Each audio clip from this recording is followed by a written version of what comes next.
नमस्कार मंडळी, तुम्ही जर डाएट प्लॅन मध्ये ओट्सचा चिला म्हणजे ओट्सचं धिरडं कधी ऍड केलंय का? नसेल केलं तर नक्कीच ऍड करा. खूप हेल्दी, पौष्टिक आहे. आणि आज जी मी रेसिपी शेअर करणार आहे ती एक होलसम रेसिपी आहे. हाय प्रोटीन आणि हाय फायबर रेसिपी आहे. तर तुम्ही जर वेट लॉस वर असाल तर ही रेसिपी तुम्ही तुमच्या डाएट प्लॅन मध्ये नक्कीच ऍड करा. खूप जास्त पौष्टिक आहे, त्यामुळे ही तुम्ही तुमच्या मुलांच्या टिफिन मध्ये देखील देऊ शकतात. चला तर मग रेसिपी बघून घेऊया. बऱ्याच जणांकडे मेजरिंग कप नसतो, त्यामुळे त्यांना कन्फ्यूज होतं अर्धा कप, एक कप किती. त्यामुळे मी वाटीचा मेजरमेंट देत आहे. तर इथे मी ग्राइंडिंग जार मध्ये 1 वाटी इतपत ओट्स घेतलेला आहे.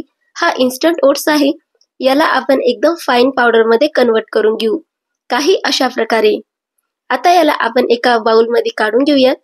तर इथे मी 1 वाटी ओट्स वापरलेला आहे. त्याचबरोबर मी इथे 1 वाटी इथे बेसन वापरणार आहे. बेसन वापरल्याने काय होईल, आपली जी ओट्सची पावडर आहे त्याला एक बाइंडिंग येईल. नाहीतर हे ओट्स अगदी भुसभुशीत असतो. बाइंडिंग देण्यासाठी तुम्ही इथे गव्हाच्या पिठाचा किंवा रवाचा वापर देखील करू शकतात. फक्त गव्हाचं पीठ इथे आपल्याला अर्धा कप घ्यावा लागेल आणि रवा देखील आपल्याला बारीक इथे अर्धा कप घ्यावा लागेल. पण मी इथे हा हेल्दी ऑप्शन मध्ये बनवत आहे, त्यामुळे मी इथे 1 वाटी बेसन घेतलेला आहे. आता हे ड्राय इंग्रेडियंट्सला आपण एकजीव करून घेऊ, जेणेकरून ओट्स पावडर आणि बेसन एकजीव होईल. आता यामध्ये मी 1/4 कप इतपत दही घालणार आहे. हे फ्रेश दही आहे. त्याचबरोबर मी इथे 1/4 कप पाणी घालणार आहे आणि याला मिक्स करून घेणार आहे. तुमच्याकडे दही नसेल तर तुम्ही इथे अर्धा कप ताकेचा वापर देखील करू शकतात. दह्यामुळे काय होतं, आपण ज्यावेळेस धिरडं खातो तेव्हा हे गळ्यामध्ये अटकत नाही. यामध्ये एक सॉफ्टनेस येतो, म्हणून इथे दही नक्कीच घाला. आता याला मी चांगल्या प्रकारे मिक्स केलेला आहे. आता यामध्ये आपण आपल्या आवडीनुसार भाज्या घालून घेऊयात. तर मी इथे बारीक चिरलेली कोथिंबीर, बारीक चिरलेला कांदा, ग्रेट केलेला एक गाजर घातलेला आहे आणि त्याचबरोबर मी बिया काढून इथे एक छोटासा टमाटर घातलेला आहे. आता इथे तुम्ही भाज्या तुमच्या आवडीनुसार कमी जास्त करू शकतात किंवा तुम्हाला कोणती दुसरी भाजी घालायची असेल ते देखील घालू शकतात. इथे मी 1.5 चमचा चिली फ्लेक्स घातलेला आहे. या ठिकाणी तुम्ही हिरवी मिरची बारीक कापून घालू शकतात. तिखट तुम्ही इथे तुमच्या आवडीनुसार कमी जास्त करू शकतात. आता यामध्ये चवीनुसार मीठ घालूया आणि 1 छोटा चमचा इतपत इथे जिरं घातलेला आहे. सोबतच याला चांगला कलर यावा यासाठी मी इथे पाव चमचा हळदी पावडर घातलेला आहे. आणि आता या सर्व जिन्नसांना आपण थोडं थोडं पाणी घालून मिक्स करून घेऊयात. आपल्याला हे बॅटर जास्त रनी करायचं नाही, हलकसे याला मिक्स करून घ्यायचे पाणी टाकून. तर इथे मला अर्धा कप आणि वरतून 2 ते 3 टेबलस्पून एक्स्ट्रा पाणी लागलेलं आहे. पाण्याची क्वांटिटी इथे 1-2 टेबलस्पून मागे पुढे होऊ शकते, पण मी तुम्हाला कन्सिस्टन्सी दाखवून देते, म्हणजे तुम्हाला कळेल की या कन्सिस्टन्सी पर्यंत आपल्याला इथं पाणी घालायचं आहे.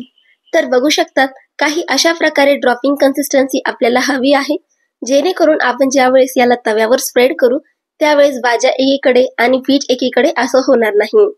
चला तर मग आता आपण धिरडं बनवून घेऊयात.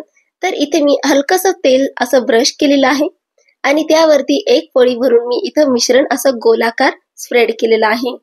आता यावरती थोडासा क्रंच ऍड करण्यासाठी आणि न्यूट्रिशनल व्हॅल्यू वाढवण्यासाठी मी वरतून पांढरी तीळ घातलेली आहे. वरतून जेव्हा हे थोडंसं वाळून जाईल त्यावेळेस आपण हलकसं इथे तेलाने ब्रश करूयात. जर तुम्ही वेट लॉस वर असाल, स्ट्रिक्ट डाएट वर असाल तर तेलाचा वापर तुम्ही इथे टाळू शकतात. आता याला आपण मंद गॅसच्या फ्लेम वरती दोन्ही साईडनी मस्त खरपूस असं भाजून घेऊयात. याची फ्लेम आपल्याला मीडियम ठेवायची आहे, जेणेकरून हे करपणार नाही आणि भाज्या देखील आपल्या मस्त शिजतील. जर तुम्हाला रेसिपी आवडत असेल तर प्लीज व्हिडिओला लाईक करा आणि चॅनलला सबस्क्राईब करायला विसरू नका. रेसिपीवर परत येऊ. ज्यावेळेस तुम्ही धिरडं असं शेकाल त्यावेळेस त्याला वरतून असं हलका हलका हाताने प्रेस करा, जेणेकरून ह्या मस्तपैकी भाज्या शिजतील पण आणि यावरती मस्त खरपूस कलर देखील येईल. बघू शकतात काही अशा प्रकारे. आणि अशाच प्रकारे मी इथे बाकीचे धिरडे पण बनवून घेणार आहे. त्याच पद्धतीने मी इथे एक पळी बॅटर टाकणार आहे आणि लो मीडियम फ्लेम वरती याला भाजून घेणार आहे. तर अशाच प्रकारे मी इथे सर्व धिरडे बनवून घेतलेले आहे. तर इतक्या क्वांटिटी मध्ये 4 ते 5 असे मीडियम साईजचे इथे धिरडे तयार झालेले आहेत. आणि बघा, तयार झाली आहे आपली वेट लॉस स्पेशल ओट्स धिरडे. कशी वाटली रेसिपी मला कमेंट करून नक्कीच सांगा. एकदा ही रेसिपी नक्कीच ट्राय करा. चला तर मग पुन्हा भेटूया अशाच नवीन इंटरेस्टिंग रेसिपी सोबत. तोपर्यंत खात राहा आणि आनंदी राहा. आणि हो, चॅनलवर नवीन असाल तर प्लीज चॅनलला सबस्क्राईब करायला विसरू नका.